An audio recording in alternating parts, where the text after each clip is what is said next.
So, Jim, maybe in the beginning, if you could give us a little bit of a background on your work in the Department of State, where you hail from, and basically what you did for the better part of your life serving your country. Just very briefly, my father is a retired fighter pilot, U.S. Air Force, family of Greek origin. I grew up in Germany and many places in the United States. Bitburg, Germany is my hometown. I also lived in Athens when I was in high school.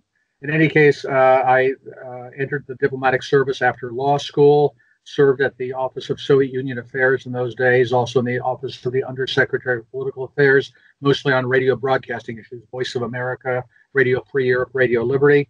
And then I worked on Capitol Hill for about 18 years as a foreign policy advisor to the Senate Republican leadership.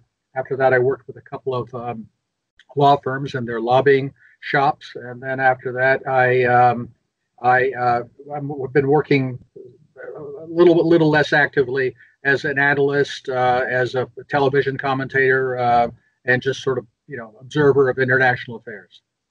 So the reason why we're conducting this interview for Opcja TV is because our publishing house here in Poland is probably the premier and possibly the only publishing house that in effect publishes politically incorrect books pertaining to the so-called New Cold War. And one of the things that's been it's been a hot topic, so to say, or a hot potato in the New Cold War has been the so-called Russiagate allegations against President Trump. Our publishing house published a book last year by Dan Kowalik about Russia, where he discusses basically all these allegations that are made by representatives of the various intelligence agencies against Trump. Yeah. Now, from your perspective, after the Mueller investigation and after the Mueller hearings in Congress, what do we know today for sure about so-called Russiagate? I think what we know today for sure is that there isn't much to it. There never was, in terms of not only Russian collusion, which of course there was none, but also this idea that Russia hacked our election and Russia did all these things, which are, by the way, an article of faith on the Republican side as much as they are on the Democratic side. There were basically two elements of that, and that's why it's unfortunate Bill Binney can't be with us, because one of those allegations is that the DNC was hacked, and those emails were then given to WikiLeaks, and then they were scattered across the world that the Russians hacked WikiLeaks. I mean, the Russians hacked the DNC, gave the emails to WikiLeaks, which then spread them around the world to discredit Hillary Clinton. Aside from the fact that everything in there was true, and that the DNC really did put a thumb on the scale to stop Bernie, there's no evidence that the Russians hacked the DNC, and a lot of reason on technical grounds, as Mr. Binney points out, that it could not, because of the download speed, have been an outside hack. It must have been an inside download by somebody. And of course, if you say that, people say, oh, Seth Rich, it's all conspiracy theories, blah, blah, blah. I'm not going to say who did or didn't do it, but I think Mr. Binney's expertise is strong enough. And by the way, he met with Mr. Pompeo when he was the CIA director, because I don't know who the go-between was, but somebody was able to insist that Mr. Pompeo see Binney.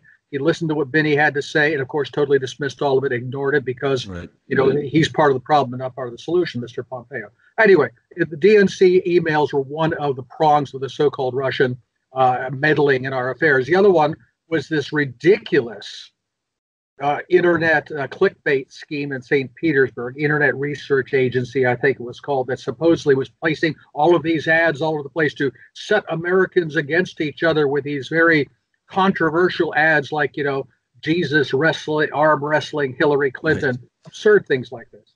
And all one can say is, if you look at it, it seems it was more like a clickbait operation. People were making money on the ads, as people do all over the internet. The amount of money that was spent on these ads was ridiculously small compared to what goes on in our elections. It's not even clear that in many of these so-called ads actually ran after the election. They didn't have any impact on that. Look, I'm not saying that the Russians and the Americans and the Chinese and the Iranians and the Israelis and pretty much every other country of substance in the world are not constantly carrying on cyber activities against each other to probe, to disrupt, to collect information, all sorts of reasons. The Mueller indictment against the 13 GRU agents which as some kind of proof that they were meddling in our election, is absurd. I mean, do we want to go over to the NSA and have the Russians start indicting every one of those guys and girls over there who are busy hacking into Russian systems all the time, and Chinese systems and Iranian systems and every other? I mean, that kind of thing is part of modern life. And in fact, when it comes into the issues of so-called election meddling, nobody could hold a candle to us. We meddle in everybody's election. We do so overtly, we do so covertly.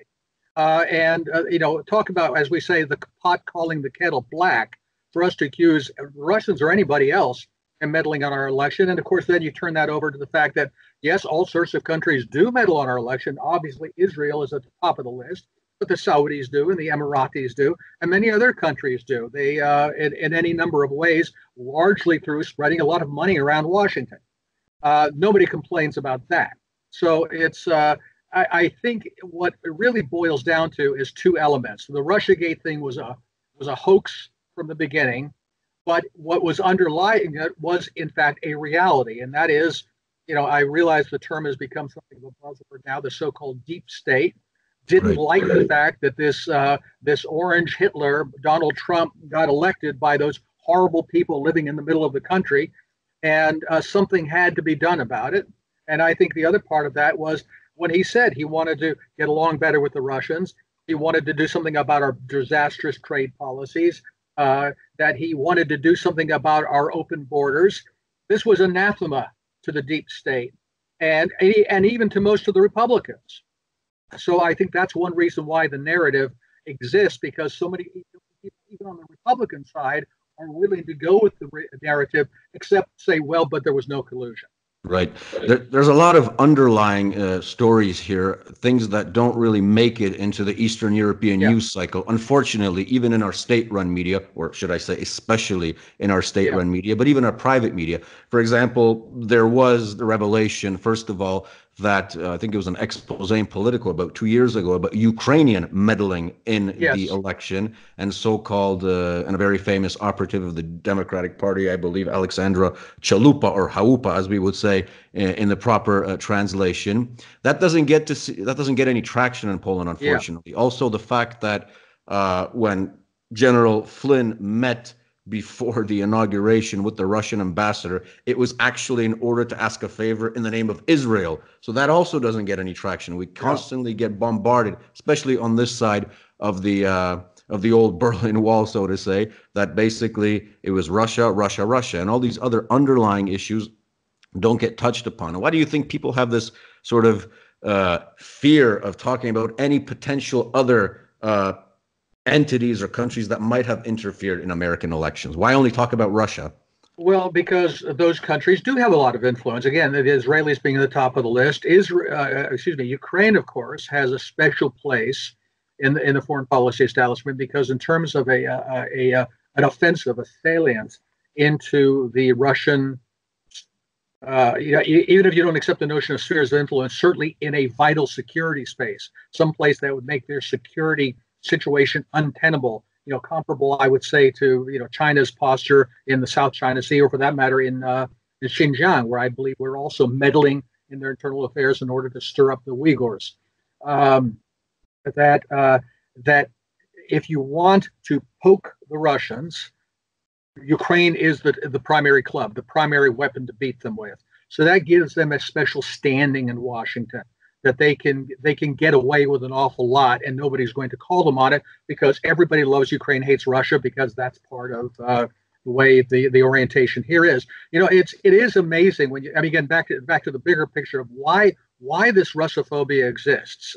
Look, I was a rather naive person in 1991 when the first Cold War ended. Thank goodness that's all over. All that communism nonsense, we can get on. Hopefully something like a pre-1914 world with normal states, non-ideological states, will come into being. It never occurred to me at the time that we would simply become the new Soviet Union. We would become the new ideological power with a global ambition to impose one model on all of humanity, and that states like Russia, like China, like Iran for that matter. I don't like their ideology, obviously, their Islamic ideology in Iran, right. But states that are pursuing limited normal national interests are essentially the enemy that must be destroyed unless they submit to diktat from Washington, unless they agree to become satellites. And of course, Russia was a satellite during the 1990s, and that was a perfectly acceptable Russia from our point of view. So the only model we have is to go into this regime change mode, which we have used against so many other countries, to try to destabilize them, try to hurt their economy, try to tank their financial system, and to mount various color revolutions or other means to destabilize their governments and ultimately to replace them. And I think that's what we see in country after country. By the way, I think that's what we're seeing in Hong Kong right now. Right. And so we have that. But I think there's another special feature. It's interesting for anybody old enough to remember the first Cold War. The left in this country, and I think in Europe too, was rather not necessarily pro-Soviet, but was rather indulgent toward the Soviets. That, well, we don't like their methods, and after all, they're Russians, so everything they do is bad. But at least their ideology is progressive. At least we share with them certain common goals. There was even an expression back in the 40s that, well, they're just New Dealers in a hurry. They just want to get there quicker. And once that ended in Russia, and you have a country that is essentially a national state, and especially one that tends toward a more conservative social model, especially revival of the role of the church, where ironically, by the way, Russia and Poland have something in common. That's one reason why they are at odds with the Western establishment, which is, very secular, very pro-feminist, very pro-homosexual, very pro-migration. Whereas in some of these countries and the former communist bloc that are much more traditional and, dare I say it, more Christian, that really paints a target on their back for a lot of the Western elites, and particularly for the left. It's no coincidence that the greatest anti-Russian hysteria in America is in precisely the intellectual left that was indulgent of the Soviet Union during the time when communists ran Moscow. The paradox of history. It is. One of our latest books also that we managed to translate into our native tongue and which has garnered significant popularity was Zbig's Grand Chessboard. It was written by two authors from California, I believe. And basically, in a way, I think you would agree that when describing Ukraine and the situation surrounding the Maidan protests in 2013, 2014, in the context of Zbigniew Brzezinski's geopolitical theory, a rather ideological question. Do you think it was more of an advance of neoconservatism or Zbigniew Brzezinski type geopolitics? Or maybe it was a sort of merger in 2013-14. So a purely ideological question. What's your take on that? I think it is a merger of the two things. And again, here I would draw an analogy to the Soviet Union and communism, is that on the one hand, communist ideology was the operative genetic code of the state. It's what was the legitimacy of the regime. And, that's why, for example, unlike, say, the Russian Empire, the Soviet Union was interested in revolutionaries in places like Angola and Mozambique and all over the world, because the one and only true doctrine said that they must support national liberation movements. Okay, great. But that was also in the context that they are the great land-based Eurasian power. That is their base of operations. And I think there is the same kind of overlay on American policy, where we are, if you will, geographically Orwell's Oceania to a large extent. And we're the thalassic power, the sea-based power, right? And aiming our power against the heartland, which is mostly Russia, maybe to some extent China. But that also fits in with this kind of post-Christian, postmodern, nihilistic, I don't even want to call it morality because it's really immorality, that forms the ideological fervor of the Western elites, in the same way that class conflict and the nationalization of the means of production fueled the ideological animus from the communist side. What is your assessment of the current Polish government's very one-sided orientation towards the United States? In a multilateral world, does that seem rational?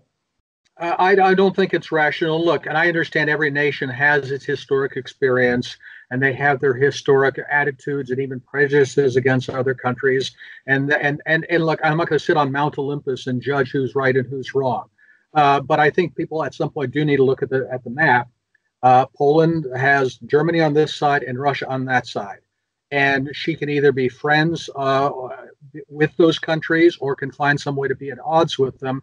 And I think Poland has had experience in the past with trying to secure its well-being by an attachment to a savior across the water somewhere. I don't think the British war guarantee in 1939 really worked all that well for Poland.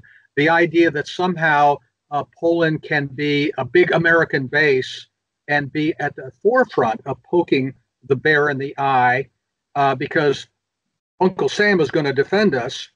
I think that's extremely dangerous. It's dangerous for us. I mean, I am concerned that with a lot of the structures that were put up during the first Cold War, arms control agreements, the restraints that existed then have been replaced by a kind of cavalier recklessness. Right. That really does risk an accidental outbreak of hostilities. And I don't think people are anywhere near as concerned about it as they should be. If there's any country that should be concerned about that, it should be Poland. If I were in Poland's situation, I'd be trying to find a way to say, why did you guys talk nice? Because if anything bad happens, we're going to suffer from it the most. And you'd think that would be at the top of their list, and it doesn't seem to be. Quite to the contrary, I would say Poland is one of those countries operating here in Washington through some think tanks, for example, that are beating the drums, Russia, to try to heighten the tensions in this new Cold War. And I just don't see how that is in Poland's national interest. Okay. Thank you. The eye of a specialist. That was Jim Jatras, former member of the Department of State, all the way from the United States in Washington. Jim, thank you very much. Thank you. I'm letting you go. Take care. We'll be in contact.